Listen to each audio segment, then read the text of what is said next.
तो दोस्तों last video में हमने कार्ल मार्क्स को कवर किया, ओके। एंड इस वीडियो में we are going to discuss about cultural hegemony by Antonio Gramsci, okay. तो कार्ल मार्क्स का ऐसा मानना था कि एक दिन ये मजदूर क्रांति लाएंगे, रिवॉल्यूशन करेंगे और अमीरों की सरकार को उखाड़ फेंकेंगे, ऐसा उनका मानना था। बट ये जो सिस्टम है ये तो काफ़ी समय से चलता आ रहा है, एंशिएंट टाइम से चलता आ रहा है। तो अब तक मजदूरों ने कोई क्रांति क्यों नहीं? अब तक उन्होंने गवर्नमेंट के अगेंस्ट कुछ किया क्यों नहीं? और वो क्यों इस गवर्नमेंट में जीते आ रहे हैं, इस सिस्टम में जीते आ रहे हैं? ऐसा उन्होंने कुछ किया क्यों नहीं अब तक? तो इस चीज़ पे एक इटालियन थिंकर है एंटोनियो ग्राम्स्की, उन्होंने एक टर्म दिया है कि अमीर लोग जो है वो सिर्फ पुलिस या फौज से हम पर राज नहीं करते, बल्कि वो हमारे दिमाग पर कब्जा करके रखा है उन्होंने। And this is known as the cultural hegemony. So आज हम इसी टॉपिक को अच्छे से समझेंगे, आसान भाषा में समझेंगे, ओके। सो हेजेमनी मीन्स वर्चस्व, ओके। वर्चस्व, हेजेमनी क्या है?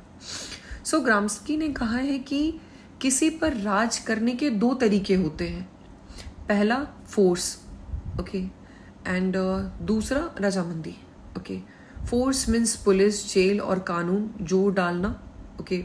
और रजामंदी सामने वाले के दिमाग में ये डाल देना कि जो हो रहा है वो सही है। सो ये दिमाग का खेल कैसे चलता है?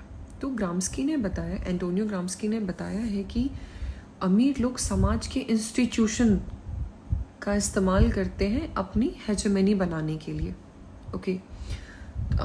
अपना वर्चस्व बनाने के लिए वो समाज के इंस्टीट्यूशंस का इस्तेमाल करते हैं। जैसे कि एडुकेशन में आपको स्कूल में ये सिखाया जाता है कि आप खूब पढ़ो और नौकरी करो, ओके, और अमीर बनो। ये नहीं सिखाया जाता है कि सिस्टम में क्या कुरीतियाँ हैं, सिस्टम में क्या सही नहीं है, क्या कमी है, ये हमें नहीं बताया जाता है। और हम सब एक ही रेस में दौड़ने लगते हैं। मीडिया और मूवीज़ में, फिल्मों में अक्सर दिखाया जाता है कि जो हीरो है वो बहुत गरीब रहता है और वो बहुत मेहनत करता है और एक दिन अमीर बन जाता है, ठीक है। और अगर आप गरीब हो तो ये सिस्टम की गलती नहीं है, आपकी ही गलती है कि आप मेहनत नहीं कर रहे हो। फिल्मों में हमें ऐसा दिखाया जाता है। और कभी कभी ये रिलीजन का भी सहारा लेते हैं हम हमारे माइंड के साथ खेलने के लिए कि अगर आपको कुछ नहीं मिल रहा है तो ये चीज़ आपकी किस्मत में नहीं है, जितना आपकी किस्मत में है उतना ही आपको मिलेगा। ऐसा भी एक प्रोपेगेंडा चला रहे हैं। और जब तक ये दिमागी गुलामी नहीं हटेगी तब तक कोई क्रांति नहीं आ सकती। तो ये दिमागी गुलामी से आज़ादी कैसे मिलेगी? सो एंटोनियो ग्राम्स्की का कहना है कि there is something called organic intellectual, okay.